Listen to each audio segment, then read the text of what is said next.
Hello, today I'm here alongside with Helen and Chloe to present you our issue on water management in Canadian Aboriginal communities. Our topic is about First Nations and their difficulties in getting clean drinkable water. Our focus question for this presentation is how can one sustain water management for Aboriginal people while satisfying Canada's growing demand for water?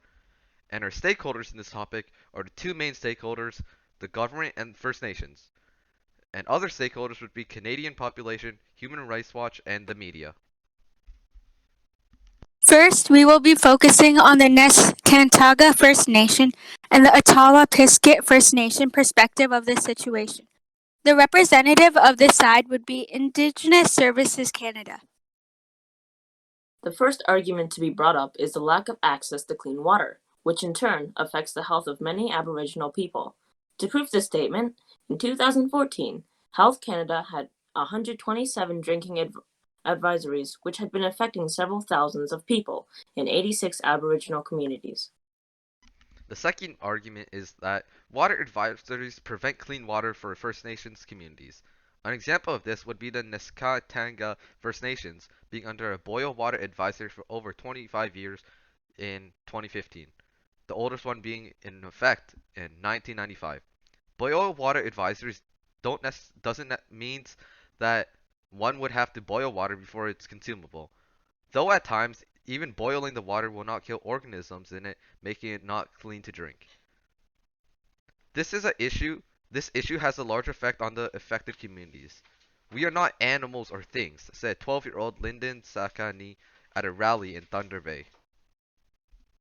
The third argument on their perspective is that reservoir water treatment is to be brought up to required health standards. Many sources of water are already unsafe and undrinkable. The Astawa-Pisket First Nation doesn't have a safe source of water, as their main source of water is a murky lake with lots of organic matter, leading them to rely only on bottled water. The other perspective on the situation is the government, specifically the federal government, which handles the funds through Indigenous Services Canada. This side is represented by the Minister of Indigenous Services and the Liberal government.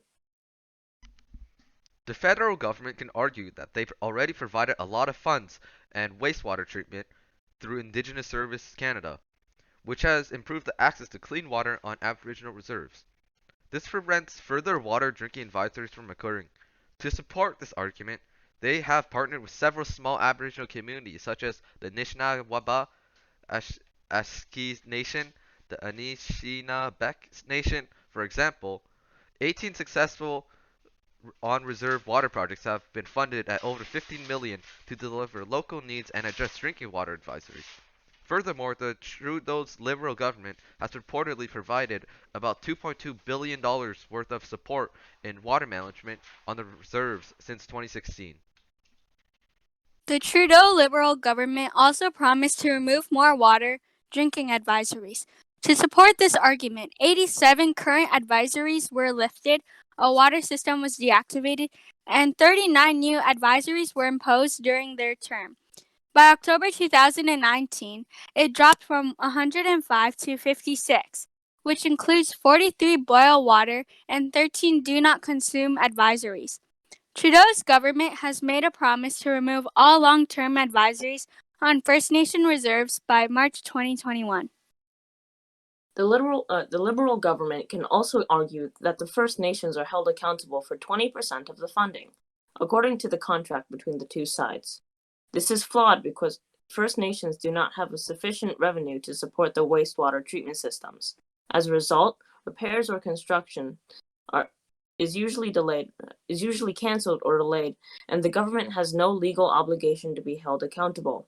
Although First Nations are held accountable for repairs, the government handles their education, so it shouldn't be an issue in a lack of education. In addition, the government believes First Nations should not lack water because they are provided with wastewater treatment systems, and Canada has a sufficient amount of water to provide 104 liters of fresh water to each person. This video showcases statements made by the Liberal government about lifting the reserves, as well as the results of the process that has already been taking place. This video talks about the history of this issue. When Prime Minister Justin Trudeau took office, he promised to end long-term boil water advisories by 2021. So not all water advisories, just ones that have been in place for more than a year. We are still very confident that we are going to be able to end the long-term boil water advisories across Indigenous communities in this country within the 5 years we set out. There were 105 long-term advisories when Trudeau came into office. And right now, according to government data, 56 remain. This data excludes the territories and British Columbia. It also doesn't account for situations where a long-term advisory has been lifted, only to have a new short-term advisory issued within weeks or months. Of the 87 long-term advisories the government says it has lifted to date, 33 of those systems have experienced short-term advisories since. The causes of water advisories varies across the country. Everything from where the water comes from, to the pipes underground, to how remote the community is, can impact how vulnerable it is. For example, facilities relying on surface water, such as a river or a lake, have a higher chance of experiencing water advisories due to the fact that rivers and lakes are more prone to contamination. We pride ourselves on our high sanitary standards, yet we deliberately make open sewers of our waterways. Each year, the government assesses public water systems on reserves.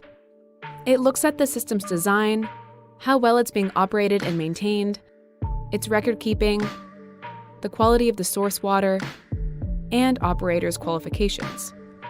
It then combines all those factors to give the system a score between 1 and 10, 10 being extreme risk. See, I tend to regard a boil water advisory as the most extreme outcome that you can get. The risk scores can tell you about systems that have problems that are not on boil water advisories yet. So it's just another element of information you can use to get a more complete picture. That's Matt McLaren. He recently analyzed more than a decade of government data on risk scores for the Globe and Mail. What Matt found is that despite the government's progress on eliminating long-term advisories, the national average of risk scores have not changed that much since 2015. The risk scores are changing a lot more slowly than the number of boil water advisories that are being eliminated. You know, there's a lot of systems across this country on First Nations reserves that are in poor shape that aren't on a boil water advisory, and the risk scores reflect that. So just because a community doesn't have a boil water advisory doesn't mean that they're happy with their level of water service. They may indeed have very serious problems. The government has committed more than $2 billion towards water and wastewater infrastructure since 2016. And while there has been progress on lifting advisories, water is just one part of Canada's colonial legacy that has disenfranchised Indigenous people in this country. Since 2015, we have worked incredibly hard to lift long-term boil water advisories across the country in Indigenous communities. We've lifted around 95 of them so far. Many of them had been in place for decades. We recognize there's lots more work to do and numbers more that we need to lift off those long-term advisories. Travel restrictions related to COVID have made it more difficult in certain situations, but we continue to work very closely with communities across the country, with partners. We continue to invest and flow resources so that we can do this. This is a commitment that Canadians expect of this government and one that we expect of ourselves.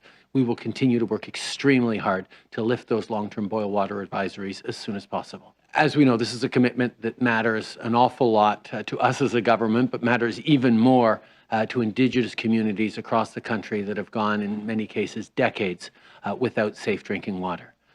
We have lifted well over 90 of them so far. Some of them had been in place indeed for decades, and we're working extremely quickly to try and resolve all of them.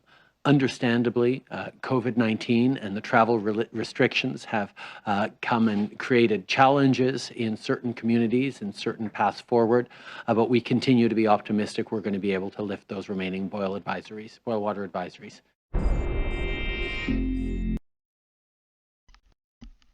When Prime Minister Justin Trudeau... There are also other stakeholders in this situation, though not as crucial as the main two, but they still have their part in the issue. The first of which being the Canadian population. As the government makes decisions, the rest of Canada tends to be affected. If the government were to raise funding on this issue, tax would either have to be increased or funding in other areas would have to be cut down. And this might not be the best for some households who are already financially struggling, and so this may cause people's opinions to differ on the situation. Another perspective would be the Human Rights Watch. They play a role as an issue with water may be a violation with human rights. They have conducted research in First Nation communities in Ontario from July 2015 to April 2016. This is to better understand the human impacts of the issue and why it still exists. They spoke with wastewater operators on reserves about treatment operations to improve equipment and water sanitation. It shows they are trying to solve this issue with the power that they possess and are on the environmentalist side. The last perspective that we have chosen is the media. Media plays a big role in day-to-day life, especially now when the media starts to sway one's opinion. This becomes a problem when the media has a bias and is talking about these sorts of issues. This leads back to the perspective of Canada's population. They also have an issue. They also use this issue for its name rather than spreading awareness. Articles from 2000 to 2015 on this issue discussed more of the government's response rather than the issue itself. To fulfill the needs of First Nations while sustaining the growing demand of water, we brainstormed the following solutions. Increase access to treated water on reserves. Ensure that there are no do not consume and do not use advisories. Recycle wastewater. Lift long-term advisories. Government provide more funds. And water transfer from an area in Canada with lots of water to First Nations. The chosen solution to our issue on water management in Canadian Aboriginal communities, while satisfying the growing demands of water, is to implement increased commitment and funds from the government. The government isn't addressing water issues on First Nation reserves as seriously as other places with more Canadians, such as residents of Toronto, who have a sufficient amount of water. Some of the steps that the government has to implement to solve this issue would include cutting funds to things like education, increasing taxes to obtain more money to commit more funds to First Nation reserves, and removing the contract about First Nations of having to pay 20% of funding. Some of the challenges the government has to face include the increase of taxes for a Canadian population, taking the government's attention away from other projects, as well as current restrictions due to the coronavirus. Increasing taxes or cutting funds in certain areas may cause an outrage because Canada already has a high tax rate, so the population may not be pleased with it getting even higher. Taking the government's attention away from other projects will also be an issue because there are other things the government does, like preserving ecosystems. But First Nation human rights should come first. Finally, the COVID-19 pandemic would be a large issue because funding right now is prioritized medical to save lives. And there aren't many people available to hire in order to build and maintain water treatment systems. Thank you for listening, and these are our cited sources that we have used.